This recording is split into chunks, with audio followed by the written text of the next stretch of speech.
Lalu makna dari tauhid adalah mengakui tiada Tuhan selain apa? Allah, dan sesungguhnya Muhammad adalah Rasulullah Shallallahu Alaihi Wasallam. Saya nggak biasa pengajian umum, tapi ini spesial karena saya ingin sujud di bumi ateis. Jadi sehingga dari awal saya ini sebetulnya tanpa dirayu sudah kepikiran. Dirayu lama sama Mas Eko ini, sudah ngerayu masih bilang nanti ada lelangan Gus ya.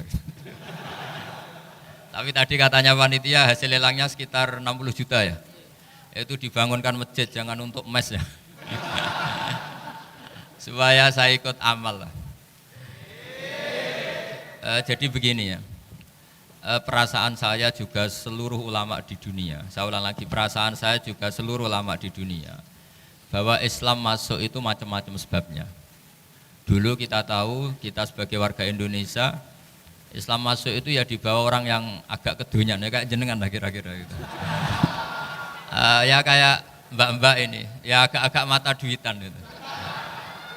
Karena kita tahu rata-rata ahli sejarah mengatakan Islam di Indonesia dibawa kiai apa pedagang? Pedagang tuh nyari uang apa nyari dakwah kira-kira? Ya semoga Anda mirip-mirip seperti itu. Ya jadi nyari uang karena ada nurani Islam sehingga tetap saja membawa Islam. Saya tidak tahu Islam Anda ala apa, tidak tahu, pokoknya mau ngaji ya berarti Islam ala ahli sunnah apa? Wal jamaah. Jadi ini penting saya utarakan bahwa Islam itu agama yang mudah difahami, sehingga dibawa pedagang saja ya kasil gitu. Dibawa orang yang kedonyan kayak jenengan juga kasil gitu. Dibawa orang baik ya kasil, dibawa orang broken juga kasil. Ini penting saya utarakan karena saya ngaji di mana-mana bilang ciri utama kebenaran absolut adalah kebenaran yang bahkan orang nggak benar saja bisa bawa. Tapi bukan berarti saya dukung Anda tidak benar, kan sudah tidak benar dulu sebelum kenal saya. Tapi nggak apa-apa, nggak benarnya umat Islam insya Allah dimaafkan sama Allah Subhanahu Ta'ala. Ya asal tobat maksudnya. Nggak, ini saya beri satu konstruksi pikiran yang saya sering utarakan di ngaji saya. Sampai sekarang saya coba, saya tes ini kan di kampus ya, di apa bacanya ini Kim apa ini? Kim University yang global leader apa in the world itu. Ini keren lah. Jadi acara ilmiah kita ditakdir di gedung apa? Kampus, gedung universitas di begini. Kalau 1 ditambah 1 2 itu namanya hakikat. Ciri utama hakikat adalah siapapun akan menerima. Saya sekarang tanya sama Anda, kira-kira 1 tambah 1 2 itu musuh Anda pun mengatakan 2 apa tidak? Ya. Pekerja Korea ya bilang 2, rektor Al-Azhar juga bilang 2. Kamu yang sekarang sedang mungkin sebagian broken sama istri juga bilang 2. Istri kamu yang mangkal sama kamu juga bilang 2. Yang cemburu ya bilang 2, yang dicemburuin juga bilang 2. Karena begitu mudah kebenaran absolut diterima oleh siapa saja. Begitu juga eksistensi Allah sebagai Tuhan. Itu mudah diterima oleh siapa saja. Sehingga pembawanya tidak perlu seorang kiai atau gus atau mubalek atau ketua muin, tidak. Cukup karyawan pekerja Korea. Karena kebenaran absolut itu kebenaran yang mutlak. Siapa saja yang waras pasti ngakui. Kira-kira orang yang berpikir sehat pasti berpikir begini, ini yang diajarkan Quran. Bumi ini kadung wujud. Sudah wujud kadung wujud, punya eksistensi. Mungkin enggak sesuatu yang wujud kemudian disebabkan oleh sesuatu yang nihilisme, yang tidak ada. Mungkin enggak? Enggak mungkin. Yang namanya penyebab itu harus sesuatu yang wujud. Di mana-mana penyebab itu harus punya eksistensi. Karena langit dan bumi ini kadung wujud, pasti penyebabnya adalah wujud. Karena wujud penyebab harus bersifat super. Lah bersifat super ini oleh ulama dikatakan wajibil wujud. Itu akal siapa saja akan nerima. Cuma kemudian setelah nerima itu orang macam-macam cara berpikir. Mungkin orang Jawa dulu bilang itu Sahyang Widi. Kalau orang sini mungkin bilang apa itu? Dewa atau apa ya? Enggak tahu saya. Karena itu yang teman sampean, enggak teman saya itu. Tapi yang jelas begini, ini konstruksi ini harus kita jaga. Nanti saya bacakan teks hadisnya. Kebenaran sejati ciri utamanya adalah ada absolutisme, ada kebenaran mutlak. Ciri utama kebenaran mutlak adalah diakui bahkan oleh siapa saja, termasuk oleh orang fasik. Orang fasik itu orang nggak benar. Misalnya ada imam masjid besar Istiqlal, ditanya 1 + 1 bilang apa? 2. Nanti kira-kira yang lonte juga bilang apa? 2. KPK juga bilang, koruptornya yang ditangkap 2. Nah, eksistensi Allah sebagai Tuhan ini kebenaran yang absolut. Maka agama ini juga boleh diterima oleh siapa saja, termasuk oleh orang fasik, orang nggak jelas. Ini penting saya utarakan karena sekarang marak kelompok yang mengatakan orang Islam kalau zina menjadi tidak muslim, orang Islam kalau korupsi menjadi tidak muslim, salah sedikit tahlilan jadi kafir, percaya wasilah jadi itu tidak benar seperti itu. Karena kebenaran eksistensi itu kebenaran yang nggak bisa diganggu gugat. Seperti Anda ini kan warga Indonesia, KPK ya warga Indonesia, koruptornya juga warga. Apa setelah dia korupsi lalu tidak warga Indonesia? Tetap warga. Orang yang meyakini kalimat tauhid setelah dia salah, apa terus tidak tauhid? Kan tetap ya, maka dia tetap Islam. Ini penting saya utarakan. Kalau seorang warga Indonesia yang koruptor, yang macam-macam saja tetap warga Indonesia, padahal banyak kesalahan. Karena status warga Indonesia adalah status yang permanen. Begitu juga status muslim adalah permanen bagi siapa saja yang melafadzkan la ilaha illallah Muhammadur Rasulullah. Kita tidak bisa mengkafir-kafir mereka. Itu juga yang sering dipesankan dan jadi ciri khas ulama ahli sunnah wal jamaah, tidak mengkafirkan orang Islam meskipun melakukan dosa besar. Soal dia salah nanti masuk neraka ya silakan saja, saya ada ikut, paham ya? Sampai bisa mencoba. Tapi tetap saja dia muslim. Analoginya tadi. Analoginya gampang sekali tadi. Orang Indonesia yang salah itu tidak akan merubah statusnya sebagai warga Indonesia. Karena ya memang dia berstatus warga Indonesia. Orang Islam yang sudah melafadzkan syahadat maka menjadi muslim. Saya di mana-mana berkampanye, berfatwa. Orang kafir yang 70 tahun kafir, sekali melafadzkan kalimat tauhid, itu menjadi muslim apa tetap kafir? Muslim. Masa kita yang Islam terus, yang kalimat tahlil la ilaha illallah kemudian menjadi kafir karena kalimat itu? Itu faham aneh apa aneh? Wong yang kafir saja menjadi muslim karena kalimat tauhid, yang Islam menjadi kafir juga karena kalimat. Ini ngajak apa-apaan? Yang ngajak goblok-goblokan, kira-kira kan gitu. Ini penting saya utarakan karena ini penting. Nah, setelah kamu yakin tauhid, ciri utama tauhid itu apa? Menstatuskan sesuatu sebagaimana hakikatnya. Misalnya bumi Korea, ini statusnya tetap buminya Allah. Maka dari awal saya husnudzon sekali sama Allah Subhanahu wa taala bahwa suatu saat di bumi mana saja itu ada tahlil. Enggak ngira kan ada ateis di sini, bumi ateis kemudian ada tahlil. Ada sakduna, ada macam-macam. Karena kita ketika sholat, makanya saya tadi janji akan memaknai kalimat-kalimat yang sering Anda baca ketika sholat. Di sholat saat ada itidal ngendikan apa? Rabbana lakal hamdu, ayo dibaca. Mil'us samawati wa mil'ul ardi wa mil'u ma syi'ta min syai'im ba'du. Saya maknani secara tradisi pesantren. Rabbana do pangeran kita, laka iku kaduwe panjenengan alhamdulillah segala puji. Engkau punya segala puji. Mil'us samawati, yang pujian itu memenuhi langit. Tentu langit itu penuh dengan pujian. Semua malaikat bertasbih, bertahmid. Karena malaikat tidak ada yang kerja di pabrik, itu tasbih terus gitu. Enggak ada yang nyari uang, enggak ada yang cari won ya. Apa won ya kalau bahasa. Kalau di sini enggak, kiainya aja nyari uang. Terusannya apa? Wamilul ardi, dan pujian itu memenuhi bumi. Korea termasuk bumi Allah apa enggak? Jadi saya sudah menduga suatu saat Korea itu ya penuh dengan pujian. Dan ini betul. Siapa yang ngira kalau di bumi Korea ada yang hafal lagu Sakduna itu?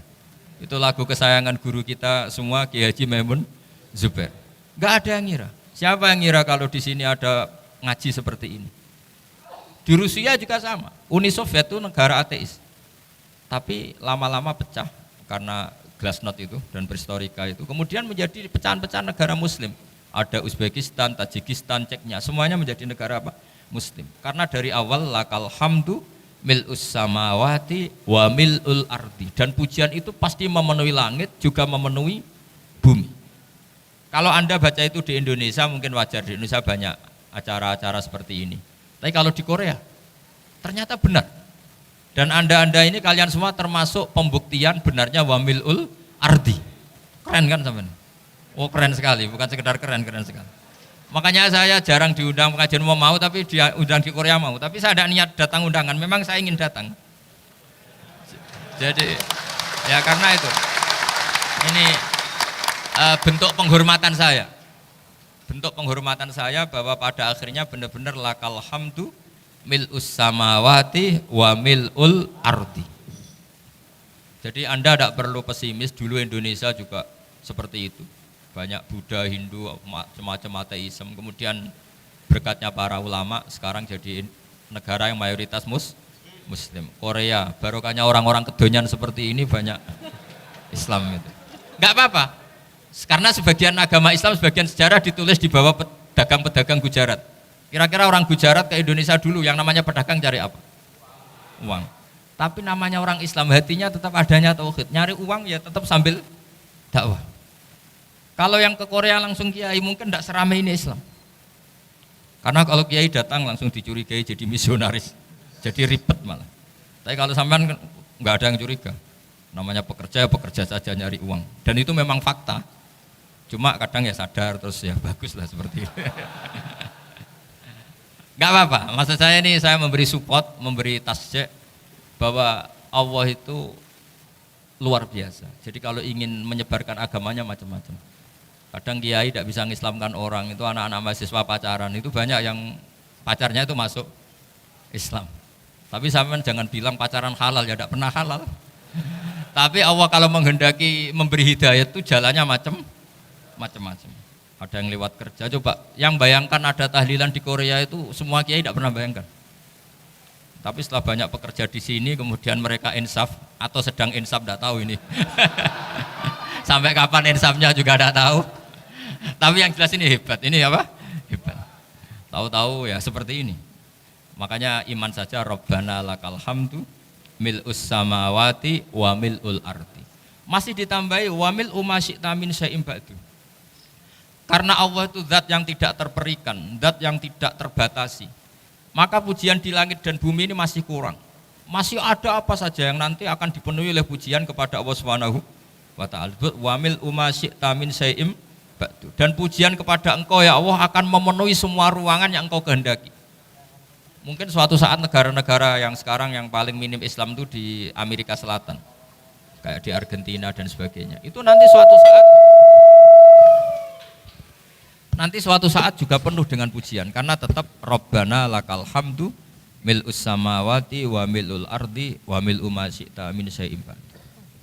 Saya di Jogja setiap akhir ngaji saya ajarin wiridan. Mungkin wiridan ini tidak asing bagi jenengan karena sering saya baca.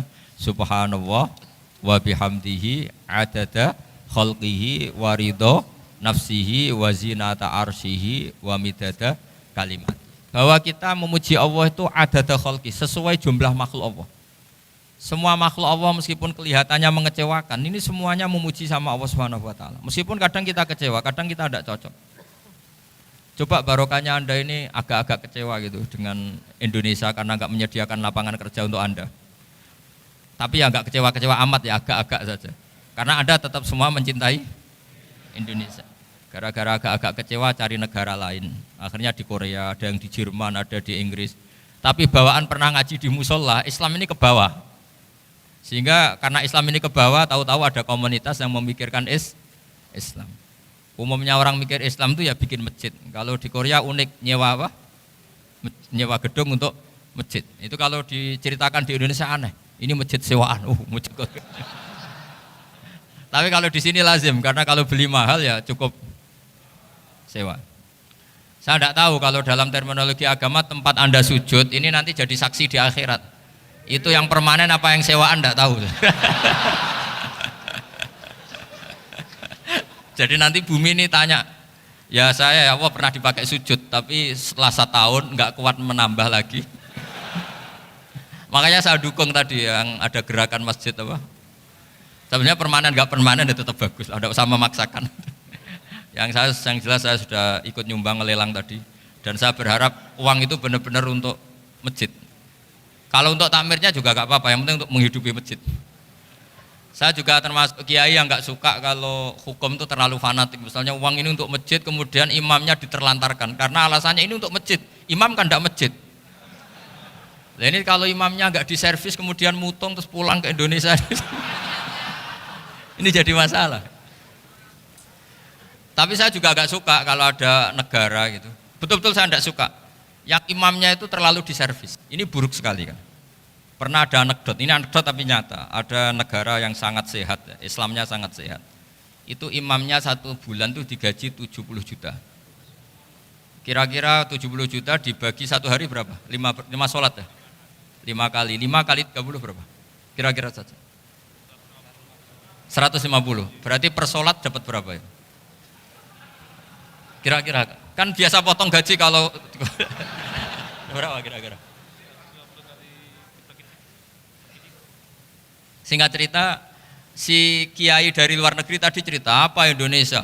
Kiainya miskin-miskin, datang ke masjid kan kadang pakai ontel, adzan sendiri, qomat sendiri, sholat sendiri kadang. Itu nasib orang-orang Sragen dan Salatiga sebagian. Itu yang lapor karena mereka gitu. Kalau Rembang insya Allah enggak. Tapi ada semuanya Salatiga, sebagian begitu. Itu yang cerita kiainya, bukan ini bukan hoax, memang kiainya cerita. Nasib kiai di Salatiga Gus katanya gitu.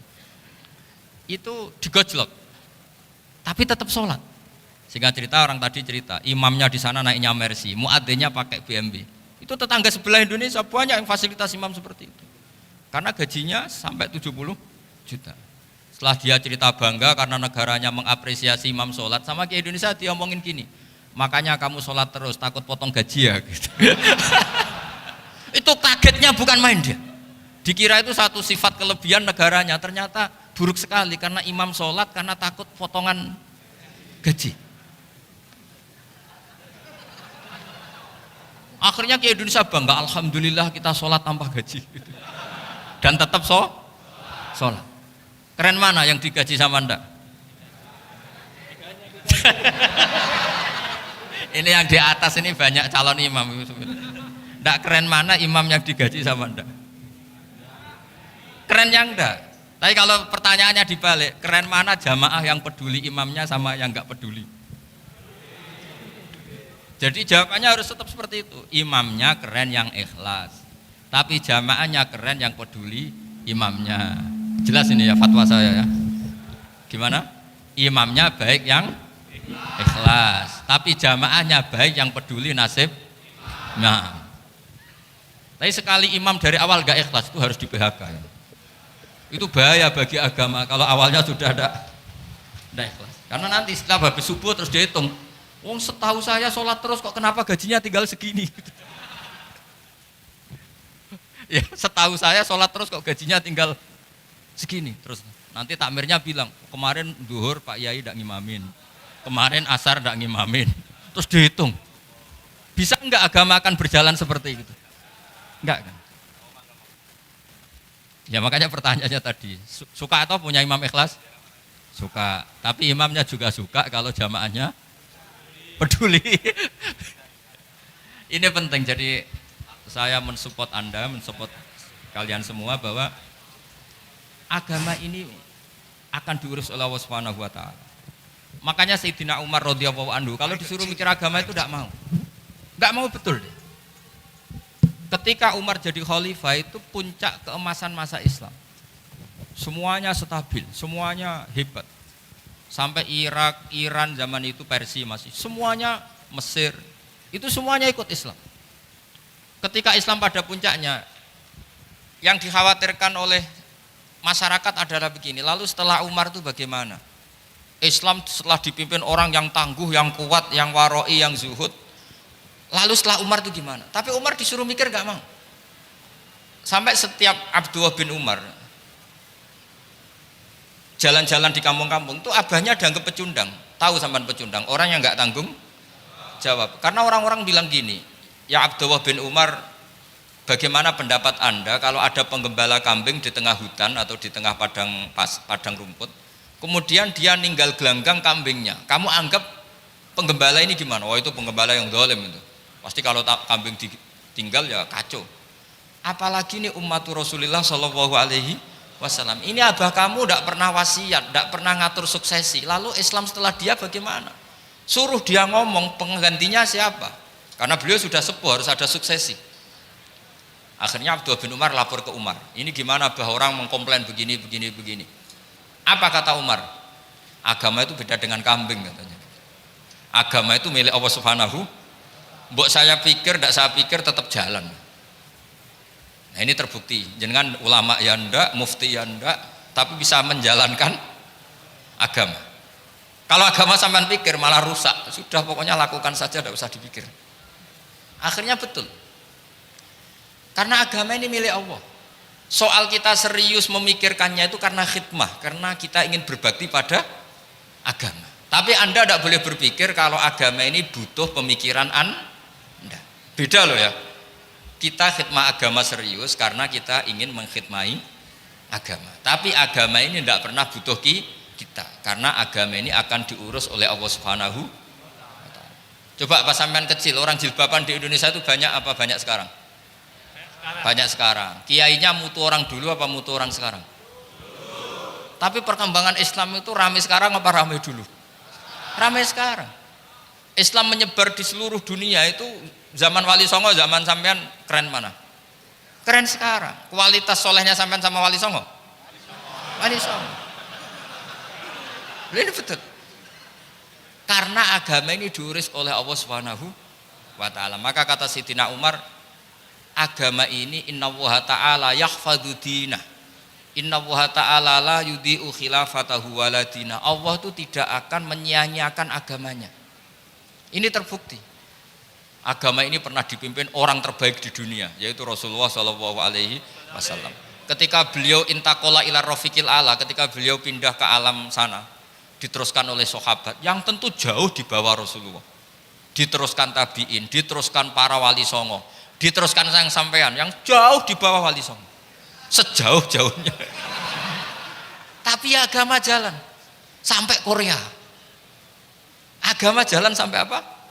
Dulu Wali Songo itu hanya sampai Mojokerto, sampai Tulungagung. Di bawah sampean, Klayaban sampai mana ini? Korea.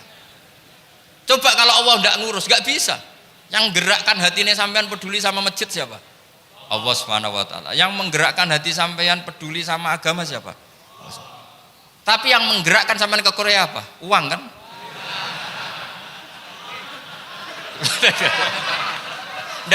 Enggak apa-apa, jujur saja, ya, santai aja. Ini bagian dari keramatnya jenengan. Niatnya agak bener tapi dibenerin Allah di sini. Dari awal niatnya kan uang gitu. Tapi setelah di Korea dibenerin Allah. Mbok ingat agama gitu. Keren kan? Makanya yang syukur sama Allah Subhanahu wa Ta'ala. Yang bisa hanya Allah Ta'ala. Makanya dalam dunia kiai selalu baca apa? Alhamdulillah alladzi hadana lihada wa ma kunna linahtadiya laula an hadana Allah. Alhamdulillah kita diberi hidayat seperti ini. Kalau tidak Allah tidak bisa. Sudah mata duitan, kadang istri ngomel, mertua tidak percaya. Sudah setengah-setengah broken gini saya tidak tahu sampai ke Korea itu karena broken pas saking sayangnya keluarga. Potensinya hanya dua. Dibela-belain kerja demi keluarga atau agak broken maka ke sini. Tapi apapun potensi itu tetap baik, itu takdir sudah, itu takdir tidak usah dibicarakan. Semua itu apa? Karena orang kalau sedang rukun ya tidak mau tukaran, kalau sedang tukaran ya tidak mau rukun. Itu sudah semuanya takdir. Kata bapak saya dulu kalau ada orang mau jualan tanah, Pak Yai tanah saya mau saya jual. Ini gimana? Padahal ini tanah warisan. Kata bapak, nak waya adol ya adol. Memang ini saatnya jual ya jual saja. Nanti kalau kaya saatnya beli ya beli saja, karena kalau sudah saatnya jual mau beli ya nggak mungkin kan, mau memang saatnya jual. Kalau sudah kaya kan nggak mungkin jual tanah, saatnya beli. Maka semoga masalah di keluarga sampean ya masalah musiman, maksudnya yang tukarannya ini musiman, yang rukunnya permanen. Jangan tukarannya permanen, rukunnya musiman. Setelah melihat yang lebih cantik katut babon, nggak tahu saya nggak tahu. Nah ini semoga katut masjid ini bagian dari kafaroh sampean itu. Jadi kafaroh kesalahan-kesalahan di sampean. Ini penting saya utarakan karena agama itu beda. Agama ini diurus oleh Allah Subhanahu. Jadi kita mengerahkan pemikiran itu bukan karena kita akan menyelamatkan agama ini, tidak. Agama ini diselamatkan oleh Allah Subhanahu wa taala. Coba kayak apa Uni Soviet kuatnya itu. Mengkooptasi supaya orang semuanya ateis, semuanya komunis. Itu 100 tahun Uni Soviet begitu.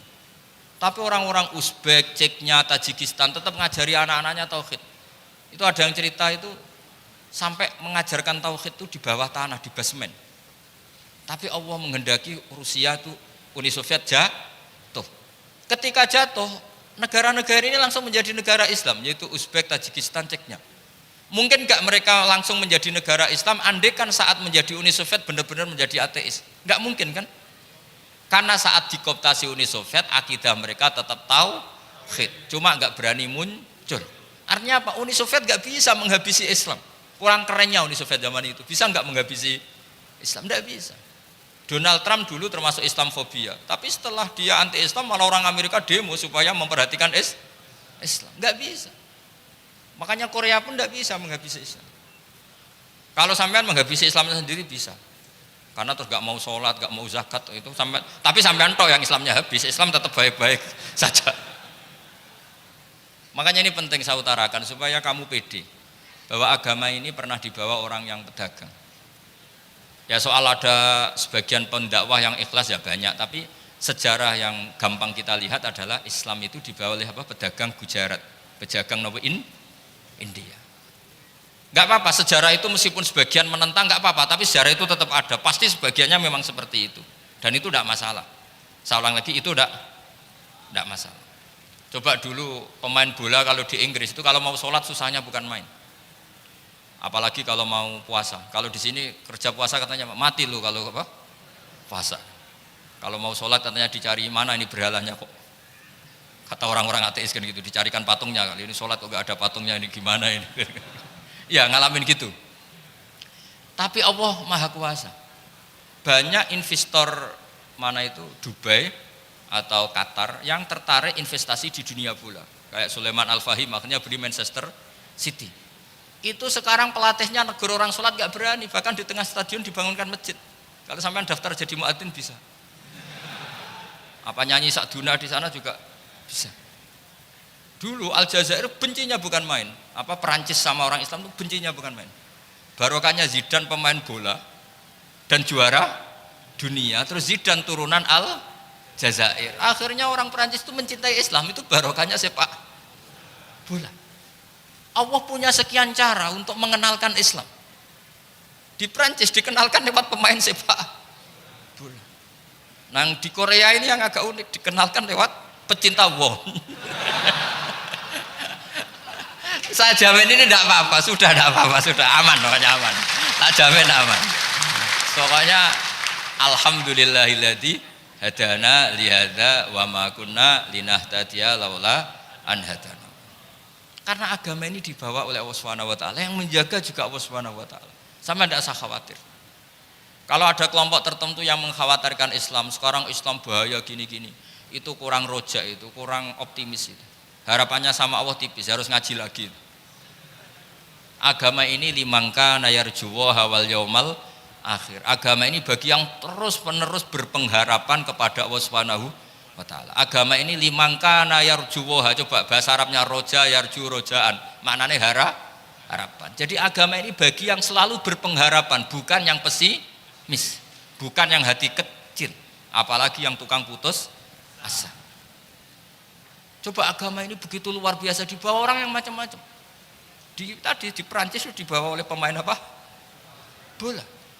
Ada masjid di Inggris itu ya dibawa mahasiswa-mahasiswa itu yang dulu sebagian yang nggak pernah ngaji, setelah di Inggris bikin komunitas pengajian. Di Korea dibawa tadi pecinta apa? Tapi lama-lama cinta Tuhan. Karena ya memang sebenarnya sudah cinta Tuhan.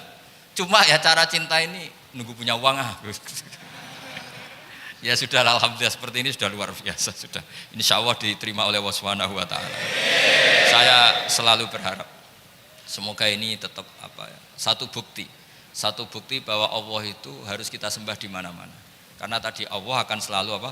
Rabbana lakal hamdu mil'us samawati wa mil'ul ardi wa mil'u ma syi'ta min syai'in ba'du. Bahwa pujian kepada Allah akan selalu memenuhi langit dan memenuhi bumi. Bumi Korea termasuk buminya Allah. Makanya pegangan yang saya minta sama pengurus untuk di-share adalah apa? Dawai Rasulullah Shallallahu Alaihi Wasallam. Mungkin nanti panitia harus mengeser itu. Ini Musnad Ahmad, riwayat dari Imam Ahmad. Al bilad biladullah. Sudah punya? Nanti di-share ya yang itu. Al biladu biladullah, bahwa negara hakikatnya adalah negara Allah. Wal ibad ibadullah, semua hamba hakikatnya adalah hamba. Di hadis itu fahaitsuma asabta khairan faakim. Kapan saja kamu menemukan kebaikan di tempat Anda berdomisili, faakim, kamu enggak apa-apa di situ. Kamu di sini dapat uang, dapat masjid, dapat sewa masjid, tidak tahu sewa apa permanen, pokoknya itu bagus gitu aja. Buminya dirayu, bumi meskipun ini enggak permanen, tapi tetap jadi saksi loh ya. Harus ada kompromi ini. Karena kalau dengar orang Indonesia jadi aneh, masjid kok nyewoi. Tapi aneh di Indonesia, ada aneh di sini, sampean tenang saja. Tentu malaikat pencatat di sini juga sudah tahu kalau sebagian masjid itu sewaan. Jadi ya ada eskal amat lah, sudah nggak janggal amat karena kondisional apa.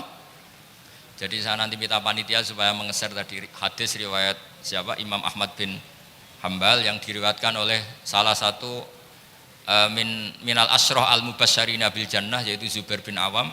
Nabi ngendikan al biladu biladullah, negara mana saja adalah negara Allah. Wal ibad ibadullah, semua hamba adalah hambanya Allah. Fahaitsuma asabta khairan, di mana saja kamu mendapatkan kebaikan, faakim, kamu tidak apa-apa berdomisili di situ. Ya saya mohon ini penting sekali. Pokoknya saya mohon kalimat tauhid ini dijaga. Karena kalimat tauhid ini kata semua ulama kasajaratin thayyibatin asluha tsabitu wa far'uha fis sama. Dan kalimat tauhid ini pasti tu'ti ukulaha kullahinim biizni rabbiha. Kalimat tauhid yang dibawa umat Islam seluruh dunia. Meskipun dia orang fasik, orang enggak benar, tetap tu'ti ukulaha kullahinim biizni rabbiha. Kalimat ini akan membawa berkah bagi orang yang dihinggapi atau didomisili ini umat Islam. Coba sebagian nanti orang Korea menjadi muslim itu karena di sini ada komunitas pekerja muslim, kemudian menyisakan atharul Islam. Apa? Jejak-jejak apa? Islam.